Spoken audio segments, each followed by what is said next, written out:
একটি গ্রামে একটি বুড়ি থাকত। বুড়ির কাছে একটি শিশু ছিল যার নাম ছিল সোহন।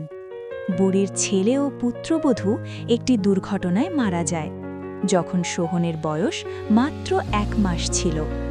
তখন থেকেই সবাই সোহনকে অমঙ্গলজনক মনে করত, কিন্তু বুড়ি তাকে খুব ভালোবাসত। একদিন বুড়ি বলল, আরে সোহন, বাজারে গিয়ে সবজি নিয়ে আয়। হ্যাঁ দাদিমা, আমাকে টাকা দিন। আরে বাবা, টাকাগুলো ওই মাটির হাড়িতেই রাখা আছে, নিয়ে নে। না না, আমি নেব না, আপনি নিজেই দিন। আরে তুই তো জানিসই আমার শরীরটা ভালো নেই, নিয়ে নে না, কেন কথা শুনছিস না? এই কথা শুনে সোহন যখনই টাকা নিতে গেল,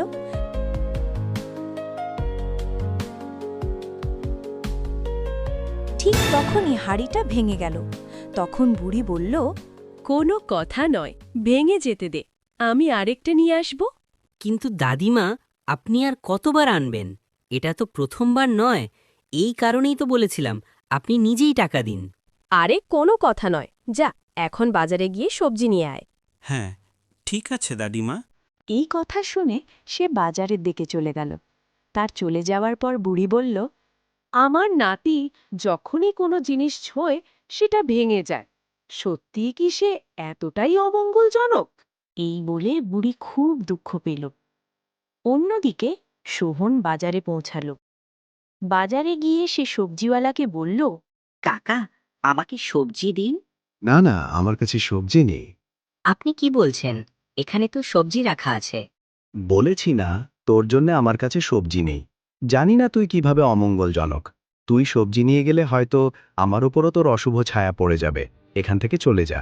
এই কথা শুনে সোহন খুব বেশি দুঃখ পেল। সে 1-2 দোকানদারের কাছেও সবজি চাইল, কিন্তু কেউই তাকে সবজি দিল না। সবাই তাকে অমঙ্গলজনক বলে তাড়িয়ে দিল। ফলে সোহন খুব দুঃখী হয়ে বাড়ি ফিরে এলো।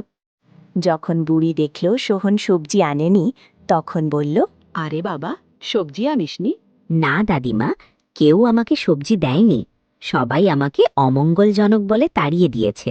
বেটা, তুমি লোকেদের কথাই বিশ্বাস করো না, এমন কিছুই নয়। তুমি তো আমার জন্য খুবই ভাগ্যবান। না দাদিমা, তা নয়। যদি ওপরওয়ালা থাকতেন তবে আপনি এত অসুস্থ থাকতেন না। আমি সত্যিই অমঙ্গলজনক। এই কথা শুনে বুড়িও খুব দুঃখ পেল। বুড়ি জানত গ্রামের লোকেরা তাকে খুব খারাপ কথা বলে। গ্রামের লোকেরা তো এমনও বলেছিল যে সোহানকে ছেড়ে দিতে, কিন্তু বুড়ি তার ছেলের শেষ স্মৃতিটাকে ছেড়ে দিতে চায়নি। ধীরে ধীরে সময় পার হতে লাগলো। একবার সেই গ্রামে একজন সাধু এলেন। সাধু দেখলেন সোহন অন্য বাচ্চাদের থেকে আলাদা আলাদা হয়ে পালিয়ে বেড়াচ্ছে। এটা দেখে সাধু একটু অবাক হলেন এবং গ্রামের এক মহিলাকে বললেন, মা, এই ছেলেটা সবাই থেকে আলাদা কেন যাচ্ছে? বাবা, আপনি জানেন না, এটা অমঙ্গলজনক। যার উপরের ছায়া পড়ে তার খারাপ দিন শুরু হয়ে যায়। এই কথা শুনে সাধু খুব অবাক হলেন এবং তিনি সোহনের দিকে এগিয়ে গেলেন।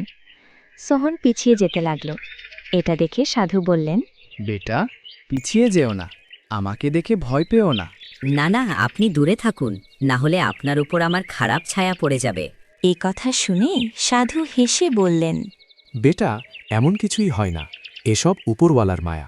আর যদি তুমি নিজেকে অমঙ্গলজনক মনে করো, তবে আমি তোমার সমস্যার সমাধান করতে পারি। এই কথা শুনে সোহন একটু অবাক হলো। তারপর সে বলল, আপনি কি সত্যি বলছেন? হ্যাঁ, আমি সত্যি বলছি। আচ্ছা বলো তো, তোমার বাড়িতে কে কে আছে? আমার বাড়িতে শুধু আমার দাদিমা আছে, বুড়িমা, আর কেউ নেই। এই কথা শুনে সাধু সোহনের সঙ্গে তার বাড়িতে চলে এলেন। এটা দেখে গ্রামের লোকেরা খুব অবাক হয়ে গেল। আরে, এই সাধু ওই বাড়িতে কেন যাচ্ছে? মনে হয় এবার ওদেরও খারাপ দিন শুরু হবে। এদিকে বুড়ি যখন সাধুকে নিজের বাড়িতে দেখল, তখন সে খুব অবাক হয়ে বলল, আসুন আসুন সাধু মহারাজ, আমাদের তো ভাগ্যেই খুলে গেল। আপনি যে আমাদের ঘরে পা রেখেছেন।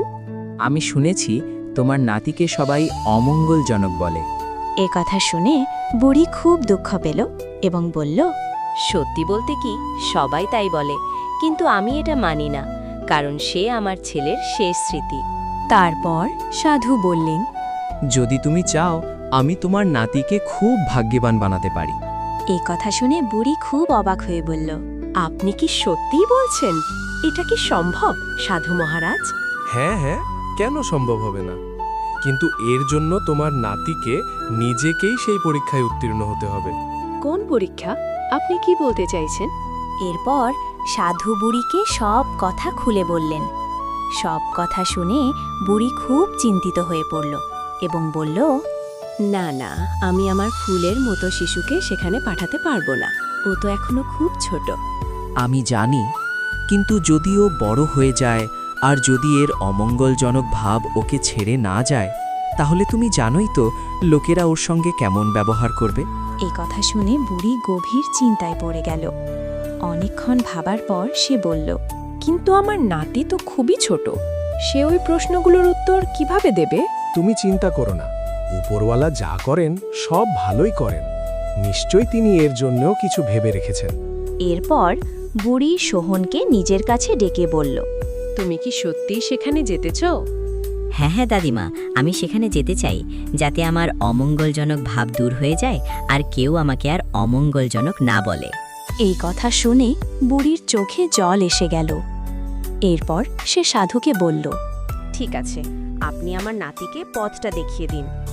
এরপর সাধু সোহনকে সব কথা বুঝিয়ে দিলেন এবং বললেন, চলো, আমি তোমাকে সেখানে পর্যন্ত নিয়ে যাব, কিন্তু তার পরের পথটা তোমাকে নিজেকেই পাড়ি দিতে হবে।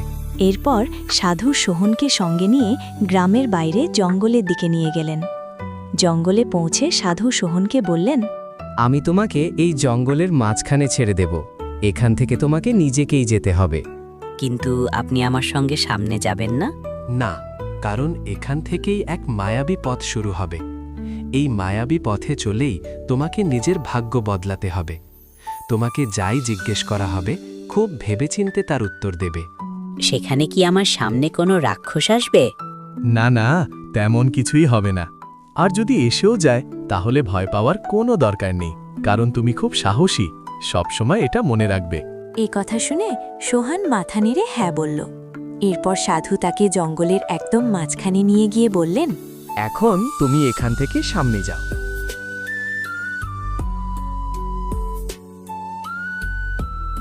হঠাৎ করেই সে সাধুর চোখের আড়াল হয়ে গেল। যখন সোহন পিছনে ফিরে তাকালো, তখন সে দেখল সাধু ঠিক আগের জায়গাতেই দাঁড়িয়ে আছেন। কিন্তু এখন সাধু সোহনকে দেখতে পাচ্ছিলেন না। তিনি নিজের মনে বললেন, মনে হচ্ছে শিশুটি মায়াবী জগতে পৌঁছে গেছে, তাই আর চোখে পড়ছে না। এরপর সাধু সেখান থেকে চলে গেলেন। সোহন সাধুকে চলে যেতে দেখে বলল, আরে, সাধু তো চলে যাচ্ছেন, মনে হচ্ছে এবার আমাকেই সবকিছু একাই করতে হবে। সোহন ধীরে ধীরে সামনে এগোতে লাগল। জঙ্গলটা খুবই সুন্দর ছিল। এটা দেখে সোহন খুব অবাক হয়ে গেল। আরে, এই জঙ্গল তো আমাদের জঙ্গলের থেকে একদম আলাদা। আমি তো দাদিমার সঙ্গে কাঠ কাটতে জঙ্গলে আসতাম, কিন্তু এটা তো সেরকম জঙ্গল নয়। এখানে তো কত সুন্দর সুন্দর ফুল। সোহন এদিক ওদিক তাকাতে তাকাতে সামনে এগোতে লাগল। ঠিক তখনই সে কারোর ডাক শুনতে পেল। ডাক শুনে সোহন খুব অবাক হয়ে গেল এবং চারপাশে তাকাতে লাগল। কে আছে? কে আছে এখানে? কিন্তু সোহান কাউকে দেখতে পেল না। এতে সে একটু ভয়ও পেয়ে গেল। ঠিক তখনই আবার সে সেই আওয়াজ শুনতে পেল। সোহন, তুমি আমাকে দেখতে পাচ্ছ না, কিন্তু আমি তোমাকে দেখতে পাচ্ছি। মায়াবী জঙ্গলে তোমাকে স্বাগত। কিন্তু আপনি কে? আমি এই মায়াবী জঙ্গলের রাজা। তুমি এখানে কেন এসেছো? কারণ আমি আমার ভাগ্য বদলাতে চাই। আমি খুবই দুর্ভাগা আর অমঙ্গলজনক। আচ্ছা, তাই নাকি? এই জন্যই তুমি এখানে এসেছো? হ্যাঁ, আমি চাইলে তোমার ভাগ্য বদলে দিতে পারি, তোমাকে খুব ভাগ্যবান বানাতে পারি, কিন্তু তার জন্য তোমাকে আমার কিছু প্রশ্নের উত্তর দিতে হবে। হ্যাঁ হ্যাঁ, আমি আপনার সব প্রশ্নের উত্তর দেব। তুমি কি সত্যি উত্তর দিতে পারবে? তোমাকে দেখে কিন্তু তেমন মনে হচ্ছে না। না না, আমি অবশ্যই সব প্রশ্নের উত্তর দেব। বেশ, তাহলে আমার প্রথম প্রশ্ন, কোন জিনিসটা মানুষের মনে অন্ধকার সৃষ্টি করে? এই কথা শুনে সোহন খুব চিন্তায় পড়ে গেল। প্রথম প্রশ্নটাই এত কঠিন। সে মনে মনে ভাবতে লাগল, এটার উত্তর কি হতে পারে? আমি কি করব? দাদিমাকে তো আমি অনেক ধাঁধা জিজ্ঞেস করেছি, কিন্তু এটা তো আলাদা। সোহন অনেকক্ষণ ভাবল। আচ্ছা, এমন কি আছে যা মানুষের মনে অন্ধকার সৃষ্টি করে?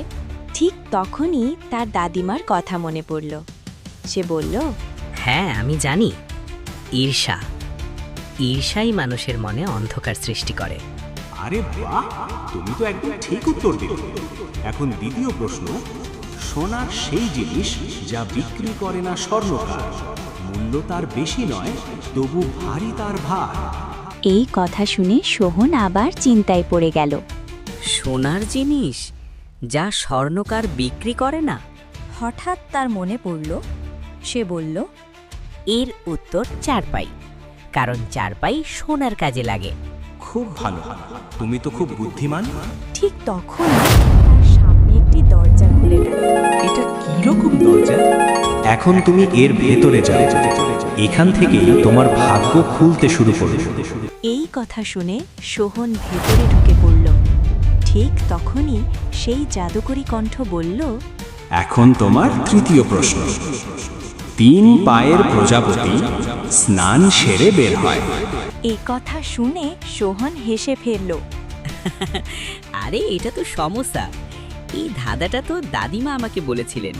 এই কথা শুনে জাদুকরী কণ্ঠ খুব খুশি হলো। মনে হচ্ছে তুমি দাদিমার কাছ থেকে অনেক কিছু শিখেছো। হ্যাঁ হ্যাঁ, আমি তো দাদিমাকে সবসময় ধাঁধা জিজ্ঞেস করি। ভালো কথা। এখন আমার চতুর্থ ধাঁধার উত্তর দাও। সবাই এর নকল করে কথা বলে, চুপচাপ সব গল্প শোনে। নীল আকাশ তার খুব প্রিয় এবং সে সবারই প্রিয়। এই ধাঁধা শুনে সোহন একটু থেমে গেল। সবাইয়ের নকল করে, গল্প শোনেন। ঠিক তখনই তার সামনে দিয়ে একটি তোতা উড়ে গেল। তখন সোহন খুশি হয়ে বলল, এর উত্তর তোতা, কারণ তোতা আমাদের কথা নকল করে, আকাশে উড়ে আর সবার প্রিয়। একদম ঠিক। এরপর আরেকটি দরজা খুলে গেল। সোহন সেই দরজার ভেতরে ঢুকে পড়ল। তারপর জাদুকরী কণ্ঠ বলল, এখন তোমার আর 3টি প্রশ্ন বাকি। এরপর তোমার ভাগ্য পুরোপুরি বদলে যাবে। সোহন খুব খুশি হয়ে গেল। পঞ্চম প্রশ্ন, রাজা মহারাজাদের খুব কাজে আসত, আগেকার দিনে বার্তা পৌঁছাতো। বলো তো আমি কে? সোহন বলল, রাজা মহারাজাদের খুব কাজে আসতো, আগেকার দিনে বার্তা পৌঁছাতো। বলতো আমি কে? এর উত্তর কবুতর। একদম ঠিক। এখন ষষ্ঠ প্রশ্ন, কে সে যার কাছে সবকিছু আছে তবু সে সবচেয়ে গরিব? সোহন অনেকক্ষণ ভাবল। তারপর বলল, এর উত্তর মা। যার মা নেই, তার কাছে সবকিছু থাকলেও সে সবচেয়ে গরিব। অসাধারণ উত্তর। এখন শেষ প্রশ্ন, যার কাছে দুনিয়ার সম্পদ নেই তবু তার কাছে সম্পদের থেকেও বড় কিছু আছে, সে কি? সোহন ভাবতে লাগল। ঠিক তখনই তার দাদিমার মুখ মনে পড়ল। সে বলল, আরে এর উত্তর তো ভালোবাসা। যার কাছে ভালোবাসা আছে সেই তো সবচেয়ে ধনী। এই কথা শুনে এক বিশাল দরজা খুলে গেল। দরজার ভেতর থেকে প্রচন্ড আলো বের হতে লাগল। এখন ভেতরে যাও। সোহন ভেতরে ঢুকতে সে সোনার পাহাড় দেখতে পেল। তুমি যত ইচ্ছা সোনা নিতে পারো। সোহন মাত্র 2 মুঠো সোনা নিল। তুমি খুব সৎ, এখন চোখ বন্ধ করো। সোহন চোখ বন্ধ করল। দাদিমার ডাক শুনে সে চোখ খুলল। দেখল সে বাড়িতে। বুড়ির সব কথা শুনে খুব খুশি হলো। যখন সোনা হাঁড়িতে রাখা হলো, হাঁড়ি সোনায় ভরে গেল। বুড়ি বলল, এখন বুঝলাম আমার নাতি অমঙ্গলজনক নয়, সে খুবই ভাগ্যবান। এভাবেই সোহন ও তার দাদিমা সুখে থাকতে লাগলো। Hey friends, subscribe to Gopal Cartoon House and join the fun.